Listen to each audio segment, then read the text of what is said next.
Waiting is hard. Waiting for answered prayer is so hard. That strain in your marriage, that prayer for healing, that grief that's still there, that family situation, it's painful, that private ache, that door you really thought should be open by now. And if that's where you are today, I want to take you to Anna in Luke 2, because she knew something about long waiting. She only gets a few verses in the entire Bible, but there's a whole life inside those verses. Now, Luke tells us that she'd been married for 7 years, and then she became a widow. And then he tells us she was very old. Now, depending on how you read this passage, she was either 84 years old or she had been a widow for 84 years. Either way, it's a long time to wait. The woman had been carrying loss and waiting for a very long time. Anna was a widow, and it's easy to bounce over that fact, but for Anna, that wasn't background information. That was her life. That was her identity.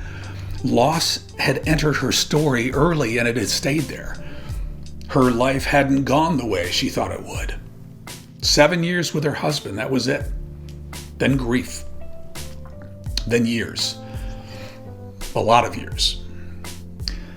And what gets me is that Luke doesn't introduce her as a woman crushed in this spiritual collapse. He introduces her as a woman who stayed near God, a prophetess. Luke says she never left the temple, but worshiped night and day, fasting and praying. Doesn't necessarily mean that she literally lived there every minute of every day, but it means her life was anchored in the presence of God. She was so dedicated to the Lord, she kept coming back. She built her days around the Lord. And I think it helps to actually picture all of what she did. The ordinary days before she saw Jesus, the long stretch before anything changed, the mornings when she got up and it was just another day, the days when prayer felt really strong, and then the days when prayer probably felt dry. The repetition, the hiddenness, the sameness of it all, that ache that had become familiar. And honestly, that is where we live. Not in the breakthrough, but in the long stretch before it, in this wilderness, in this place where life feels suspended. That place where you start wondering whether anything is really moving at all. Is God really doing anything? That place where disappointment starts trying to train your expectations downward. And that's where prayer can start feeling awkward, even embarrassing, because you've said the same thing to God so many times. You've prayed it again and again. And I suppose Anna, she could have become cynical because she had every right to. She could have quietly shut down. She could have stopped expecting anything from the Lord. She could have kept going through religious motions with a closed heart. But apparently she didn't. She stayed open to God. She stayed close to God. And one of the hardest things in the world is to go through long disappointment without becoming inwardly hostile. To go through delay without shutting down and telling God, I'm done. To carry sorrow without letting it slowly pull you away from God. And that was Anna. She had good days and bad days, but she was faithful. And she had enduring faith. The faith that kept coming back. Even when it doesn't feel like it's emotionally rewarding. You might think your faith is weak because you don't feel inspired, or because your prayers don't sound impressive to you, or you get distracted while reading the Bible. But what if the very thing God sees is that you are still coming back to Him? You're still knocking, you're still asking, you're still seeking, you're still opening the Word, still trying to pray regardless what's going on. That's what Anna did. And for her and for you, those hidden years are not wasted years. These years that you're waiting, they're not empty. These silent years are not proof that God has stopped moving. Because even when Anna couldn't see what God was doing, God was still moving history toward Christ. He was still keeping his word.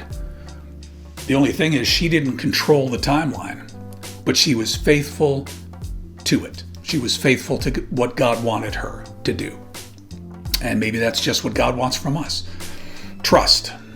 Not trying to figure it out on our own, but just be faithful to him. Anna did it. She took all those unresolved years and she offered them to God. Her grief, her loneliness, the life that she didn't plan, the unanswered ache, she kept bringing it back to him.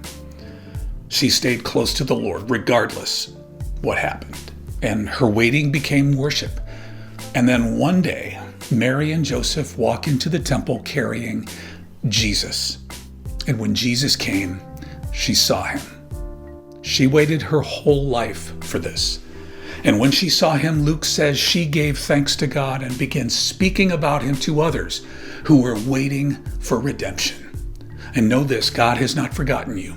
Silence is not the same thing as absence. Delay is not the same thing as denial. And a long stretch of hidden faithfulness is not insignificant to God. You might not understand what he's doing right now.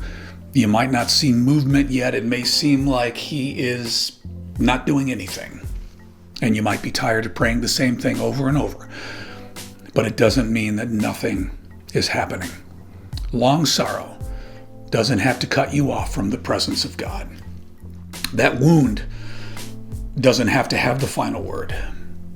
The delay does not have to become the deepest truth about your life. If you've been waiting a long time, take it from Anna. Stay near God.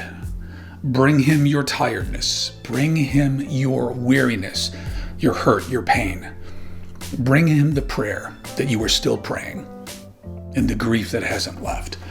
Bring him everything, all of it. Stay near him, because one day, in a way you may not expect, you may realize those hidden years were not empty after all.